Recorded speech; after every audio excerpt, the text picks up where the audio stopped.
crying. I'm not crying. You're crying. Wow.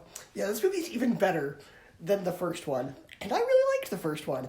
It takes everything about the first one that worked and makes it even better. You know, the first movie, Tommy was the main character, so it makes perfect sense for the main character in this one to be Chuckie. And this movie brings all of the emotion. I kid you not, I cried at least 3 times over the course of this movie. Yeah, I cried over freaking Rugrats in Paris. It is so emotional and yet so heartwarming. In fact, with the way this movie ends, this should have been the series finale. It would have been the perfect ending for the show, but sadly they continued the show for, I think, 1, maybe 2 more seasons, and the quality after this movie just wasn't the same.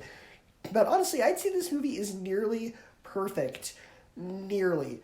The one thing about it that I don't like, it's a nitpick, but I just find it kind of odd that the movie's called Rugrats in Paris, and yet there's so much Japanese influence that by the time the movie ends, I feel like I've spent more time in Japan than Paris.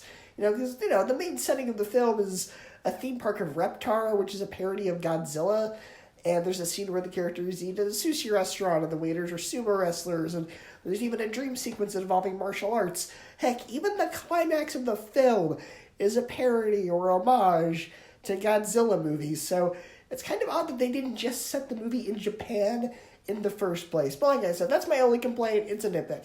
This movie is nearly perfect. And even those parts that are parodies or references to Japanese culture, those are still really fun. And Susan Sarandon and John Lithgow gave very entertaining performances as the villains.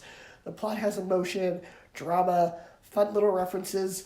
I'd say Rugrats in Japan, Rugrats in Paris, I got confused for a second, is in my mind the perfect finale.